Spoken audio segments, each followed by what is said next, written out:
Motherfucking mini episode. Mini episode. Motherfucking mini episode. Yep. There it is, ladies and gentlemen. Welcome to another phenomenal episode of My Mama Told Me. Woo! Mini episode, a goddamn motherfucking mini episode. That's a lot of cussing, but you know what? It's the podcast where we dive deep into the pockets of black conspiracy theories, and we finally work to prove the theories that you, the listeners, have at home. It is 2022, you dumb sluts. So you better be coming with some new hot conspiracy theories for me to mill over, some new fun shit that's worth unpacking. You know what I mean? This is a chance for us to be getting into the heat of things in 2022. Come with that new 2022 futuristic shit. I'm tired of hearing about conspiracies about COVID and I believe the new one is flu-rona.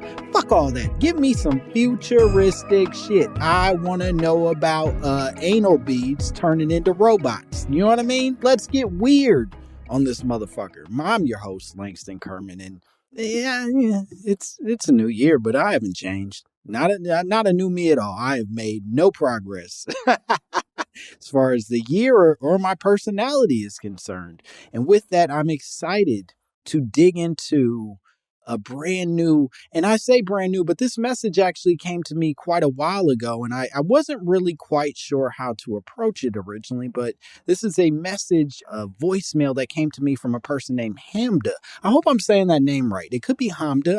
I'm not savvy in reading names correctly. Sometimes I fuck up, but I think it's Hamda or Hamda, but either way, this person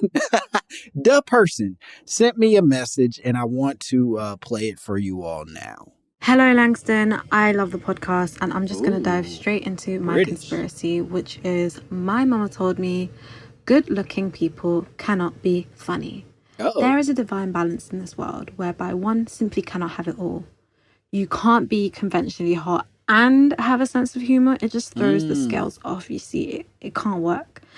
And now, if a man is pee your pants funny, maybe he's like medium ugly, like a little bit goofy. Maybe his teeth are crooked, or the nose has a little, deviation to it. The nostrils lean into the side.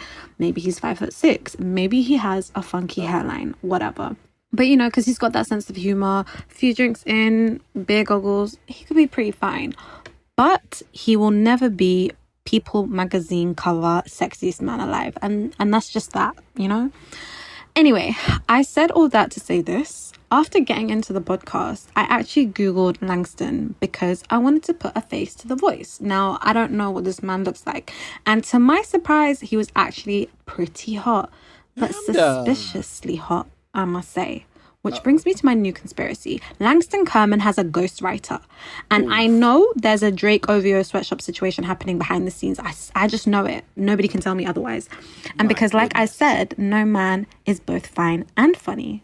God will simply not allow it. So yeah, that's my conspiracy. Thank you very much.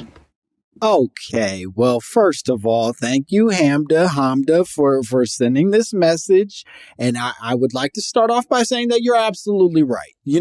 You're absolutely right. You caught me. I do, in fact, have a ghostwriter for all of my jokes, and that ghostwriter is Jesus Christ, my Lord and Savior. That's right. I pray to him every single day, and he comes down with clever setup punchlines about analingus. God is always working through me, and God is hilarious and disgusting. Thank you, sweet Jesus, for all that you do for me.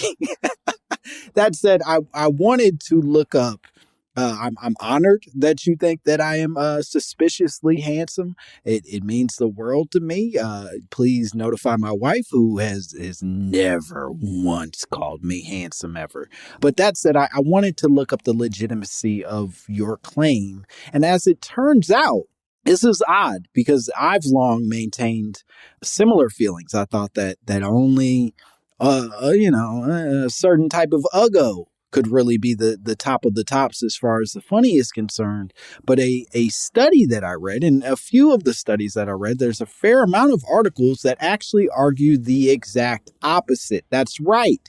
They are saying the opposite of what you're suggesting, the person. They're saying a study at the University of Stirling in the UK, that's your people, you know, that's you, you're in the UK, actually suggests that more attractive people rate higher on the funniness scale than their mere average counterparts. This is what your scientists are suggesting. Now, in the study, they had participants consume clips of undergrad students saying what 2 items they would bring with them to a desert island and why. Basically introducing this prompt, having them respond to these prompts.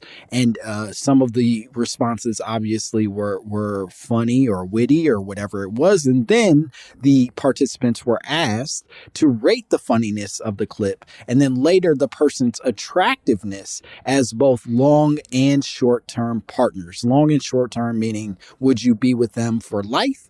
Or would you just like to bone, moan, and head on home? You know what I mean? That's a new phrase that I'm working on and hoping picks up this year is bone, moan, and head on home. That's just me. That's something I'm working on. Anyway, the research found that handsome men rated higher on the funny scale just by virtue of being handsome. And they also found that attractive men were treated considerably funnier when they could see them versus when they were just hearing them through an audio medium. Now, research found that while for both the sexes, attractiveness is a sign of genetic superiority, humor is instead less of a signal of survival, right? That basically, to put this in layman's terms, and I assume you're very layman, Hamda. I think you are the most layman. No, I'm joking. But I do think that essentially what they're saying is we look at attractive people as people who are sturdy, who are going to be able to survive genetically. They're going to be able to survive longer because their genes are just set up better, right? And that an uggo, you assume, also is going to be a little sickly or a little less equipped for survival. That said, while we all are seeking somebody who is attractive and seems to have the best quality genes, in terms of humor is instead a signal of sexual receptiveness, okay? Especially to a short-lived encounter, right? So they're saying look, hey, for genes, I look at the face. But if I think somebody's going to be down to clown, then I got to see how funny they are. If they're going to be down to bone, moan, and head on home, I got to see if they have a sense of humor. Now, the problem for me with this study is that, and listen, this, I think it's a nice suggestion that maybe attractive people can also be funny. I don't know that I'm fully buying it. And part of the reason I'm not buying it, part of the reason I tend to get a little skeptical about this here study is that the study is using undergrad students as the control for what is and isn't funny. That's a problem for me. Undergrads are basically old ass high school students. And as a person who once taught high school, I can tell you with absolute certainty that young people in general are not funny at all. They're not in the least bit humorous. They've never made me laugh. There's nothing they say or do that should make people laugh. And they certainly shouldn't be the measure of what we find funny in the world. And anybody who is measuring it that way is a fool. If you are in a room of a bunch of unfunny young people, then you are naturally still going to think that someone in that group is funnier than someone else. So it stops being what is funny, but rather what is funniest right now, or what is funny given these circumstances, right? And that doesn't make them actually funny. It just makes them closer to the standard of funny than their counterparts. Similarly, horny always trumps funny. So the fact that you're laughing at these jokes does not make them better jokes. It just makes you think you might hit, and therefore I'll laugh at the jokes for the possibility of sucking on them sweet old titties or mouthing on that penis. You got to mouth that penis is another phrase that I'm working on this year. You gotta mount that penis, young lady. I gotta get out of the house, and these variants are not helping it.